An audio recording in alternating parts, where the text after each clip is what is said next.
Hello, my friends, and welcome back to my channel. My name is Ingrid from My Inner Palette. In this video, I would like to discuss about the differences between purpose, the type of purposes that we have in life, and also how does it differ from having a mission. So, a lot of people in the spiritual community, they say that they have a mission. And for me, that's a little bit of a red light, and I'll tell you why in just a second. But before, if you're new to my channel, make sure to subscribe, to hit the like button, and share this video with your family and friends to support my channel. And also make sure that you're checking the description box below, because I'm gonna leave you a beautiful gift there. Okay, so jumping back into what is the purpose in life and the difference with mission. When we talk about mission, it's something that you have to do. It's something that you came here and you need to get done.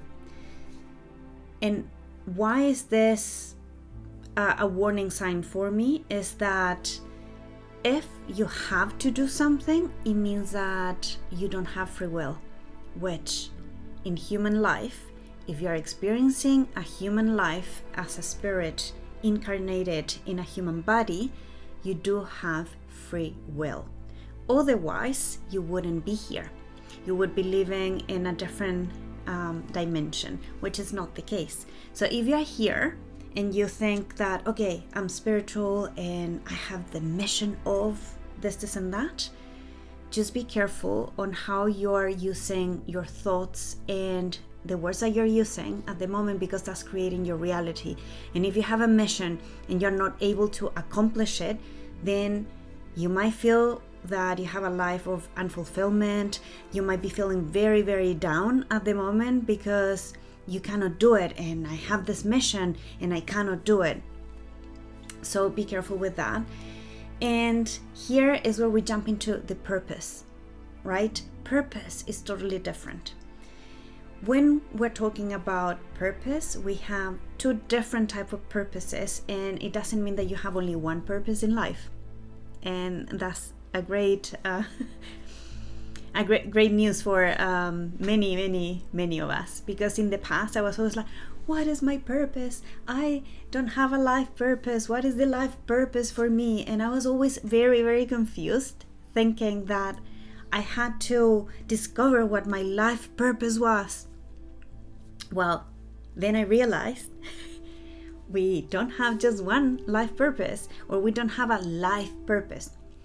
So here I want to separate the purpose that you have in life into different categories. One, that everyone has and shares the purpose of our inner purpose.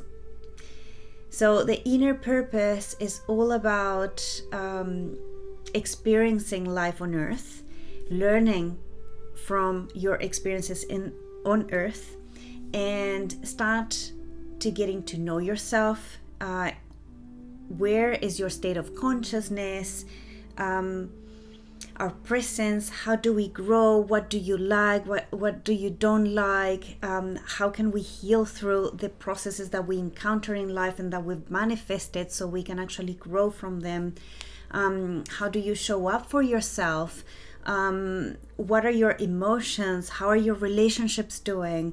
And heal all of those in order to heighten your level of consciousness and to grow into something even better. Now, that is the inner purpose that we all have, getting to know thyself, pretty much. So if you're struggling with getting to know yourself, just start asking, what is it that I like? What are the things that I enjoy? And start doing more of those, because you start healing your emotions, you start healing your thoughts, you start healing your actions, your body, everything, as soon as you start tapping into the things that you like to do or you like and enjoy in this lifetime, which might be very different from what your parents enjoy or what they think that you should be doing. And look out for when you're using should, have to, in all this limiting, unempowering words, because we have free will for a reason, so we can choose to do according to the universal laws as well, which I don't want to get into too much detail here, but just make sure that you're not using your free will to harm others, or in ways that it's not honorable with you, the environment, and other people, because otherwise you accumulate karma, and that's another law. But let's just keep on going with the purpose. So inner purpose, check. Now when it comes to the other area is the outer purpose, and here is where we're all different. And the beauty of this is that the outer purpose might change as you move through your life. It might be that at one point your life purpose was to study something, and you committed to it, and that was your life purpose.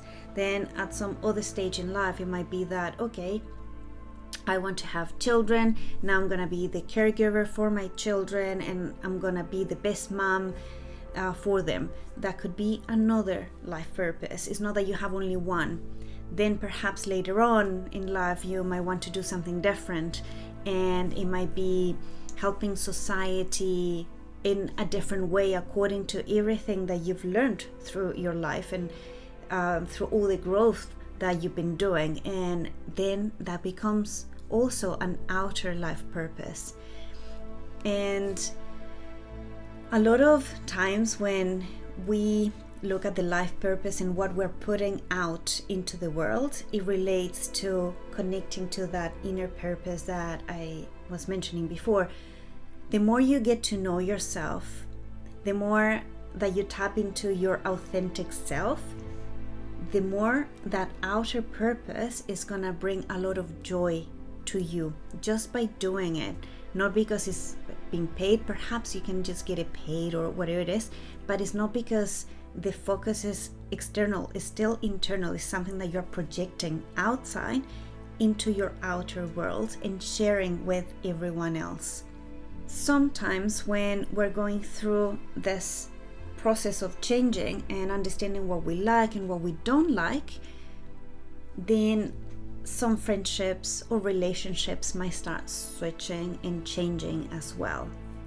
And that's totally common. And if you're going through some relationships switching, it could be like with your partner or friends or your family, just hold on to it, because it's something that comes with the changes that you might be making. But as long as you're being authentic and tapping into your true self, everything is gonna work out by the end of it. Sometimes we go through these challenges so we can learn how to tap into our authenticity as well.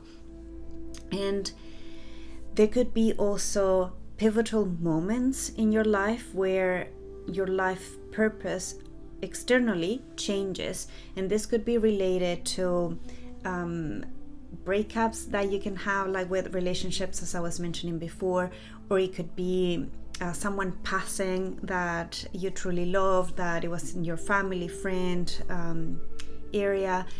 It could be that you've decided to move away from everything that is known to you. It could be in the same country or a different country, different cities, whatever it is. It could also be triggered by spiritual awakenings, and here I believe that we have more than one, but that's for a different video. It could be also accidents or some type of illness, changes in your health that could pivot yourself into a different life purpose. What do I mean by this is that, for example, if you're going through a spiritual awakening, you might be like, oh my God, I really want to share this with everyone else. And then your life purpose becomes of sharing externally what you've been learning internally. Now, if you had an accident, for example, and it's something that completely changed your lifestyle, the way that you live, you can choose to take it with purpose as well and say like, okay, if this is happening, it's not by by chance. It's something that is happening so I can learn from it and share it with the world. And here's where, if you look into some people that they've had really challenging times when it comes to an accident that changes their whole life, or an illness that also changes their whole life, they've created charities, they've created like different groups and movements that they actually become a purpose in their own lives to help others, to support others that might be going through similar things. And this makes everyone else not to feel alone in this lifetime. It's like, I am struggling with something, and then I can share with someone else, and they can just understand that, oh, someone else has gone through this before. I feel less alone. And that's a very positive outcome to any type of accident, illnesses, any type of losses that you might have experienced in the past.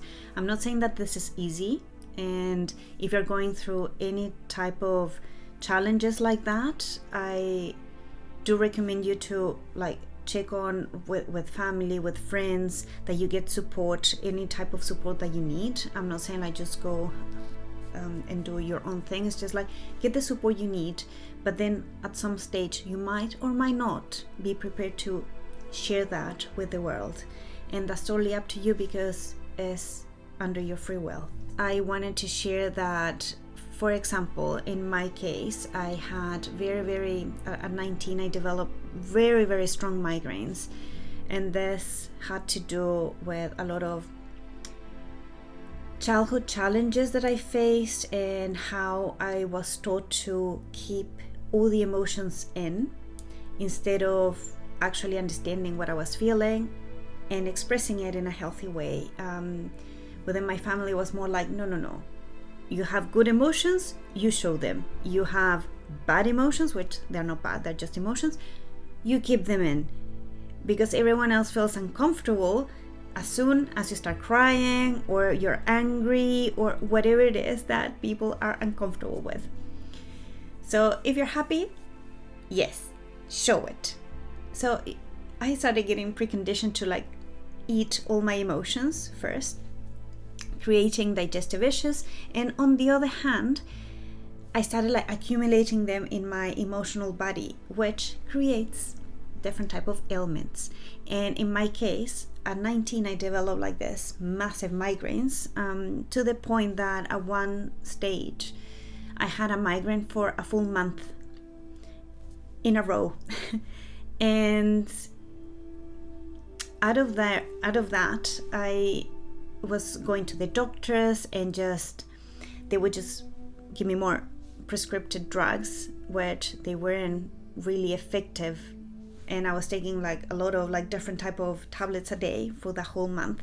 Nothing changed, and it got worse to the point that they had to call the ambulance, and by then they started like injecting things through my into my veins. I don't know how to say it in English anyways, and they were asking me like, how do you feel now? I was like, just the same. I was just like a sea of tears. I was just crying. I was like, please take this pain away. I don't know what to do. I really didn't know what to do. And then they gave me this opioid, and with that, when they asked me like, how are you feeling now? I was like, oh yeah, I feel like floating and woohoo. And it was the first moment that I felt some type of joy after a full month of a very strong migraine.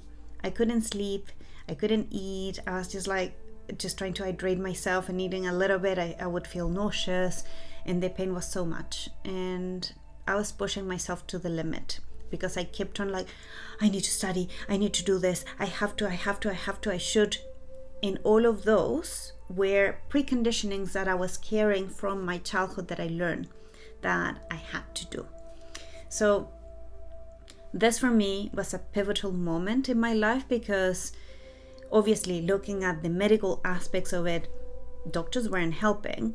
I got a lot of like tests, nothing was wrong, nothing seemed to be wrong, which is great, right? Like, okay, nothing physical is wrong, so what do we do? And that's when I started tapping into like my more spiritual side. Not that I'm not spiritual, I've always been spiritual, And I started looking for different ways of changing this. And now I'm on the other side saying like, okay, after I've discovered a lot of things in my path that have helped me with migraines, now I can say that every now and then I might take a painkiller for a headache, not a migraine. And these headaches are manageable. They're not as close together as they used to be, and the intensity of the pain is much lower, and it's something that now I do all my holistic things before taking a painkiller. If it gets to like, okay, this is a little bit too much, or I'm traveling and I don't have access to the resources or like the things that the time that I need to sit, meditate, do energy healing on myself and all of this, all the things that I practice, okay, then I go into taking a painkiller. But all of this have switched for me because now I want to share with the world as well and tell you that there is light on the other side of the tunnel, because I was living in hell at some stage, and then I started deciding and choosing and doing things differently to be able to switch that and change it into a life of more abundance, of happiness, of like health and less pain. Now I wanted to jump a little bit into, if you're feeling that, okay, I have a work that I don't really like and it doesn't connect to my purpose. You can always try, because I've done this in the past, that I've had different jobs that I didn't quite like, but I would try to find the purpose in each one of them. So, for example, when I was studying, at one point I was in uni and I started realizing, you know what, I like the papers on this degree, but I don't like the approach that this degree has on nature. And it started being a conflictive thing for me. But at the end, I decided I'm gonna go with it. I'm gonna finish this degree because I like what I'm learning, and I'm gonna switch the purpose into something else. I might or might not use it in the future to work in that degree at that stage. And what I thought is like, okay, if I study, it's gonna help me to get out of other situations that I was living through that I didn't want to be in. So I make that my purpose. I'm gonna study to get myself out of the situation. That's the way out. Then secondly, at one point, very briefly in my life, I worked as a baker. And I love baking and I love seeing people happy when they're eating the things that I bake, but at the same time, working as a baker wasn't that fun. I was all burnt. I was getting up super early. I felt very tired, and oh my god, what not, you know? And I was like rushing and just like baking things like very quickly, and that's not exactly what I expected it to be, because when I'm at home, I'm baking with all the love, and you know, you take your time and you're doing things, and it's beautiful, beautiful moment. But when I had to do it commercially, it wasn't that fun. So what was my change there on purpose while I was looking for another job that would align better to what I wanted? Then at that point, I started thinking like, oh, okay, but whenever I get to see people eating the things that I baked, I feel happy because they're happy. Or some people will come like, oh, we need more scones because they're like flying through the little shelf or whatever, and people are loving them, they're commenting this and that, and those things, I was like, oh yay, people is loving, like they're being happy eating the things that I'm creating, right?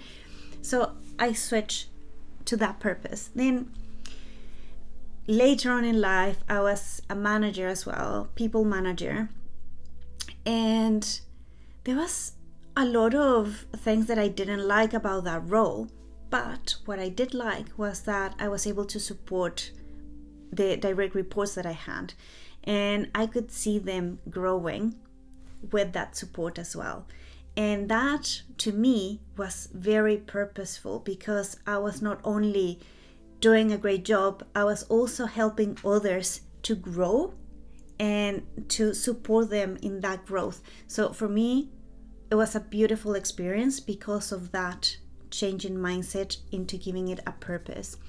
Now, another example is that in that role, I was also a project manager. So it was kind of like a double whammy. I was like a people manager and a project manager at the same time. And by being a project manager, I was able to focus more on teamwork instead of like, okay, these are the tasks, you do this, you do that, and get the job done. No, it was more like, okay, I have the chance here to create a community within my team. And that light me up a lot, because it was like the whole work that we're putting from like different perspectives, like getting everyone involved into decision making and like how can we improve the process, how can we do this and that, and just getting all the perspectives and then just coming up with beautiful resources. There were educational resources. It was amazing, the feeling of like, oh, now we present all of this to our customers and they're gonna be happy and it's super purposeful. And those are the things that I really love about that job, because I gave it that purpose. And it helped me to grow as well, to keep on learning new things. And yeah, it was purposeful then. And now I'm choosing to do this as purpose, to share all these things that I learned, the things that I've experienced. So all the people that is going through life in different stages, they get to do it in a supported way as well. So this is where I'm coming from with this. When you trust in the process and you start flowing in the waters of life, sometimes it seems super scary, but as soon as you release that control that we want to maintain in our life, then we start like releasing the control on the universe, like, okay, universe, I want to do this and that, but I want you to do it my way. That's not how it works. So when you start releasing that control and you start surrendering to the process of life, to the process of like trusting life and where it's guiding us, and then you start listening to your own intuition, things will improve. If you have any questions, any comments, anything that you would like to share, I'm here because I want to create more of a community as well around all these topics that a lot of people, they don't talk about, and that I've always wanted to talk about, but I didn't have who to talk to. That's not true. I have a few friends that I can talk to about these things, but sometimes they're like very far away because I'm living in the other side of the world and things like that. So I thought, you know what, I would like to create a community where all these topics are actually normal, and I want to normalize being spiritual. So if you would like to be part of this community, just make sure that you're subscribing, that you're giving a like to my videos, that you're sharing them with your friends, because the more this channel grows, we can grow with it. Me included, you included. So it's an invitation to start creating this community and start being comfortable being our authentic selves, and share that as a purpose with everyone else around us. Because that, my friends, is when we start shining bright. And when we start shining bright, all the level of consciousness of the whole world starts rising, I think. Go up, right? So this is an invitation for you to work on yourself, to start shining bright, so you can support as well the energy of the earth in a higher state of consciousness. So let's do this together. And that's it for today. So I hope that you have a beautiful, beautiful day, afternoon or evening, wherever you're in the world. And if you're new to my channel, remember to subscribe, like, and share with your friends, as I said before. And also remember that in the description box, I'm leaving you a beautiful gift. So go and check it out. See you till next time.